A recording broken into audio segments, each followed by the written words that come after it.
Swiss Army knives. And choosing a Swiss Army knife, one of my favorite topics to talk about, Swiss Army knives. I figured it might be kind of fun just to do a quick video on criteria for choosing a Swiss Army knife. And so I took a major percentage of my collection. This is by no means comprehensive.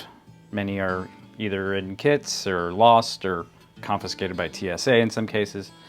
But I figured I'd get a random selection here and we could go through a brief list that I put together based off the use, the form, and the carry are going to be the three categories I'm going to discuss today on the use, form, and carry on choosing a Swiss Army knife. Now there's lots of videos out there that are going to go into the history of Swiss Army knives, the history of Victorinox, the history of Wenger, and how it all consolidated, all those things.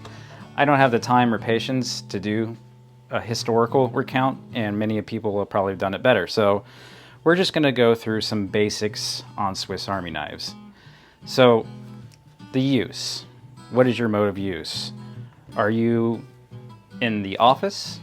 Are you in a laboratory? Are you in the woods?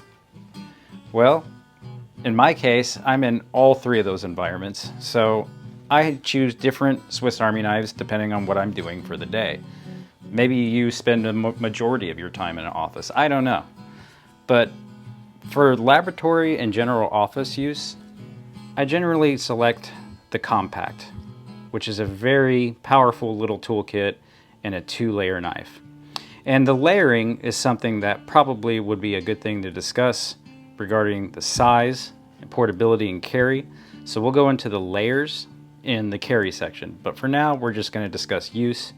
So the compact is a very minimalist toolkit where you get the knife, a combi tool, which does a plethora of things. It's a bottle opener, can opener, and a wire stripper and screwdriver. And then you have the very nice high quality Victorinox scissors, which these are excellent.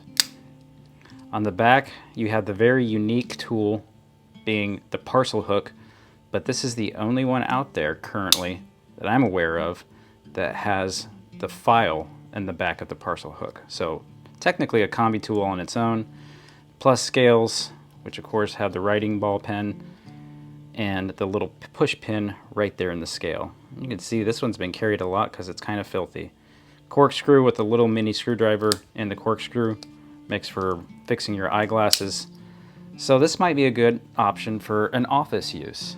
But sometimes I spend 2-3 days on the homestead and I'll swap out the compact for the farmer. Simple little 3-layer knife. This one comes in A-locks, which looks really nice. And we're swapping out some of the things like scissors for something like a saw, which is fairly functional. And then we also have an awl, which I have used to whittle holes or drill holes through sticks, both to hang a turkey one Thanksgiving and also to make things like Roycraft pack frames. So use, that's a big part of it.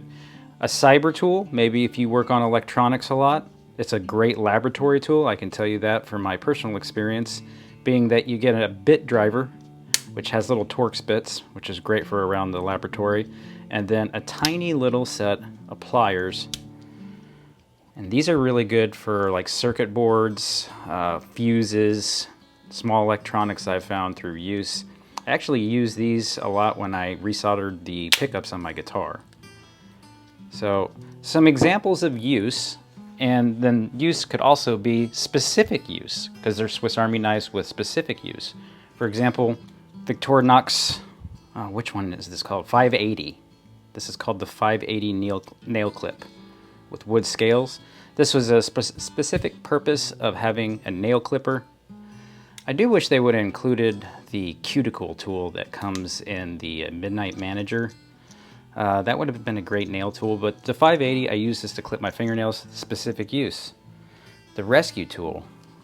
We did a specific video about this. I'll put a link down in the description, but another example of a specific use being that this is a emergency response knife. So, and as far as use, it might not even be a Swiss Army knife, which kind of comes into the form section. So we're going to move out of the use into the form section because it could come in a different form, right? This might be considered a Swiss Army knife. It does have a little blade with an edge on it. But some people might consider that a letter opener, but I call this a Swiss Army knife that's in a different form, the Swiss card. Pretty useful little tool. It's got a ruler on it. It's got a pen, some scissors, tweezers, and a file, and of course the toothpick. Could fit, you know, maybe you could just carry it inside your wallet or something. Who knows? A pretty cool little tool, the Swiss card, so it can come in different forms. This might be considered a different form. Or even the Swiss tool, the multi-tool they have out there, that is more of a, this style of multi-tool. This isn't one, but I don't have a Swiss tool, but maybe I'll throw a picture up there so you can see it. But the form. Finally, we're going to come to carry. Carry has a lot to do with the size. And speaking of size, let's just have a brief discussion on Swiss Army knife layers. Here you can see I've lined up these Swiss Army knives by their number of layers. But before we unpack the layers, I did want to talk about the three basic lengths, which are mostly 58 millimeter, 91 millimeter, and 111 millimeter. Now they have different oddball sizes, 84 millimeter, they have the Evo series, all kinds of different things, but we're mostly just talking about the 58, the 91, and the 111. Now I went ahead and arranged these. I don't have a 91 millimeter with a single layer, but I do have this floral tool here that has a single layer. Then we have two layer knives, one being the compact and one being the Spartan there. You can see there's two layers. Also immediately evident is if you see right here, you just count the number of spaces. It can get a little more complex in some of the ones with some of the more one-off tools, but here are some examples of some 3-layer knives, the Camper and the Farmer, which surprisingly have a similar tool set. That's not so surprising. Then we have one example of a, this is the Spartan Light, which is I consider that a, well, I don't know. That's really more of a 3-layer tool, but we kind of have it standing in as a 4-layer tool. Then we have the Explorer, which is a true 4-layer tool. Then we have the Cyber tool, which is a true 5-layer tool. And then we have the Swiss Champ, which is a 1, 2, 3, 4, 5, 6, 7-layer tool. So obviously the more layers, the thicker in the size, which comes back to the carryability, because we are now in the carry section. How you carry it can depend on the comfortability of carrying your Swiss Army knife, and I found that once you get past, let's say, you know, a 4-layer knife like the Explorer, which is still fairly comfortable to carry in your pocket, once you get to the 5-layer knives and beyond, you're probably going to want to get a belt pouch. I've found from my personal experience, but I happen to wear jeans a lot, fairly tight jeans, and so carryability and comfort is a thing for me, and so I found that a belt pouch works out a lot. Now if you wear baggy pants with cargo pockets, then maybe that's not a big deal. You can just throw it in your cargo pockets. But for me, I like a belt pouch. I have belt pouches for both my Cyber tool and my Swiss Champ. Swiss Champ is more of a kind of a cotton type of a canvas thing, and this one is a, oh, I call that a faux leather. But size, I find the 2, 3, even 4-layer knives are fairly comfortable to slide into a front pocket, even a back pocket sometimes. But once you get into these thicker ones, not so much. But then when it comes to things like the Rescue tool, of course the Rescue tool does have a dedicated belt pouch. This here is the Outrider. A little too big to carry in the pocket, and I don't have a pouch for this, but this is one of the ones that rides in a particular little kind of survival kit, just because of the, you know, diverse tool set in this. And this one's unique because it does have this unique locking mechanism, which brings me to another version of the form that we didn't talk about. Most Swiss Army knives, traditionally that we're familiar with, have the slip joint, right? Where's my knife? There it is. Where they don't lock. You just slip it back close.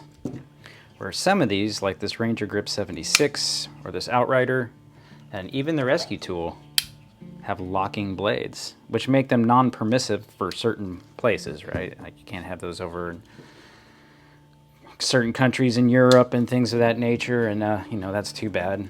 You know, I do live in America where I can have such things, to include things like this, but I digress. That is some criteria for choosing a Swiss Army knife. You know, there's all kinds of options out there, and this is why I love talking about this topic. I've literally had Swiss Army knives since the 80s. My very first one was a SD Classic, much like this one. And I remember back in the 80s, they used to come in these little tiny leather kind of sheaths for your 58mm classics, which people would carry on their keys. Actually, just like I do now. Here's a little SD Classic I carry on my keys, on my Jeep keys, and you can see that it's missing one half of the scale, and I'm probably gonna end up taking off the other half and polishing this for kind of a unique look. I've seen other people do that out there before. That's not an original idea, but just some criteria for choosing some Swiss Army knives. Again, there's so many to choose from. Even I didn't go into the collectability of these, because some people are just collectors that can sometimes go to extreme examples, right? But if you want to see more on this, be sure to like and subscribe. We'll come back and do other videos, some on these individually. Maybe we'll do one on this individually. And then maybe even some rare ones like this Wenger Swiss roller here, which I bought for $15 from a surplus store like 4 years ago, and they're going for like $100 on eBay now. Go figure. All right, that's it. I hope you all enjoyed. Take care.